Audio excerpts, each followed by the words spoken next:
श्रीमद् भगवद गीता यथारूप के अध्याय 2 की हमारी चर्चा में वापस स्वागत है। ये इस अध्याय का तीसरा भाग है। और हाँ, अगर कोई आज पहली बार जुड़ रहा है तो बता दूं कि अध्याय 1 पर हमारी पूरी सीरीज पहले से ही चैनल पर मौजूद है। तो चलिए आज की गहरी बातों में उतरते हैं। अच्छा, ये सेक्शन एक ऐसी चीज से शुरू होता है जिसे हम सब अपनी रोज की जिंदगी में महसूस करते हैं, है ना? हमारी इंद्रियों का ये जो लगातार खींचतान चलती रहती है, कभी सुख तो कभी दुख। गीता कहती है कि शांति का रास्ता समझने के लिए पहले इस कश्मकश को समझना जरूरी है। तो असल सवाल ये है कि हम इन छोटी छोटी चीजों से, जैसे कभी गर्मी लग रही है, कभी सर्दी, कभी खुशी हो रही है, कभी दुख, इनसे इतनी आसानी से डिस्टर्ब क्यों हो जाते हैं?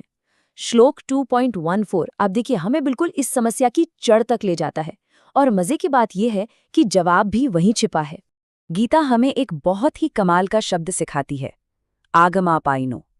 इसका सीधा सा मतलब है वो चीजें जो आती हैं और फिर चली जाती हैं। हमारे सेंसेस से हमें जो भी एक्सपीरियंस होता है, हर फीलिंग, हर सेंसेशन, चाहे वो कितना भी इंटेंस क्यों ना लगे, वो टेम्पररी है। उसकी एक बिगिनिंग है और एक डेफिनेट एंड भी। तो ठीक है, ये सब आता जाता रहता है, पर हम करें क्या? गीता इसका उपाय बताती है, तितिक्षा। अब ये सिर्फ दांत भींचकर कुछ सहना नहीं है, नहीं। तितिक्षा का मतलब है सुख और दुख के इन ड्यूअलिटीज को बिना इमोशनली डिस्टर्ब हुए सहन करने की प्रैक्टिस। ये एक तरह की, आप कह सकते हैं, मेंटल स्ट्रेंथ है। अब देखिए, बात यहाँ से बहुत बहुत इंटरेस्टिंग हो जाती है, क्योंकि गीता हमारी इंद्रियों की इस बेचैनी को शांत करने के लिए रियलिटी की, यानी वास्तविकता की डेफिनेशन ही बदल देती है। तो देखिए, श्लोक 2.16 दो तरह की रियलिटी की बात करता है। एक है असत, मतलब वो सब कुछ जो टेम्पररी है, हमेशा बदलता रहता है, जैसे हमारा ये शरीर, हमारी फीलिंग्स। और दूसरी तरफ है सत, जो इटर्नल है, परमानेंट है, जो कभी नहीं बदलता। और वो क्या है? वो है इन सब बदलावों को देखने वाला दृष्टा, यानी हमारी आत्मा। तो यहाँ पर सबसे बड़ा सवाल खड़ा होता है कि अगर हमारा शरीर और हमारी भावनाएं असत हैं, मतलब टेम्पररी हैं, तो फिर सत क्या है? असली हम कौन हैं? चलिए अब इस गुत्थी को सुलझाते हैं। श्लोक 17 से 20 आत्मा के कुछ ऐसे गुण बताते हैं जो सच में माइंड ब्लोइंग है। ये अविनाशी है, मतलब इंडिस्ट्रक्टेबल, इसे मापा नहीं जा सकता। ये अप्रमेय है। ये अज है, मतलब अनबॉर्न, इसका कभी जन्म नहीं हुआ। ये नित्य और शाश्वत है, मतलब टाइमलेस। और ये पुराण है, जिसका मतलब पुराना नहीं बल्कि एजलेस है। ये कभी बूढ़ा नहीं होता। और इसे जरा और गहराई से समझते हैं। इस आत्मा पर फिजिकल वर्ल्ड के एलिमेंट्स का कोई असर ही नहीं होता।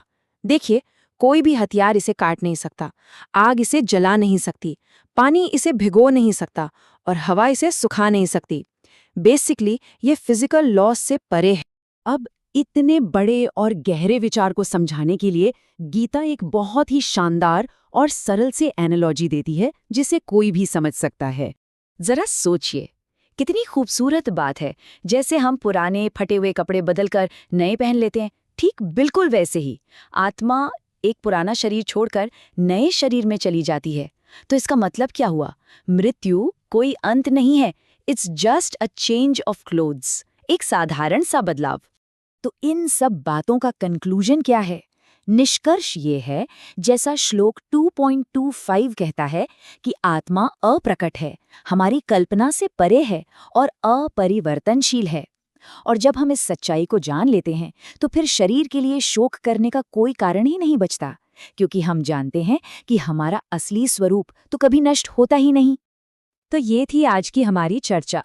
लेकिन जैसा हम सब जानते हैं, गीता को समझने की ये यात्रा कभी खत्म नहीं होती। तो चलिए इस पर साथ बने रहते हैं।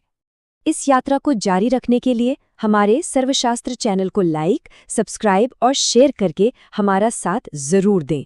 हमारी ये दैनिक श्रृंखला कल भी जारी रहेगी और कल भाग 4 में हम जानेंगे कि अगर कोई आत्मा के इस इटर्नल नेचर को मानने से इनकार कर दे तो क्या होता है। इंटरेस्टिंग सवाल है ना? और हाँ, अगर आपने अध्याय 1 की श्रृंखला नहीं देखी है तो वो पूरी की पूरी अब देखने के लिए उपलब्ध है। हमारे साथ जुड़ने के लिए आपका बहुत बहुत धन्यवाद।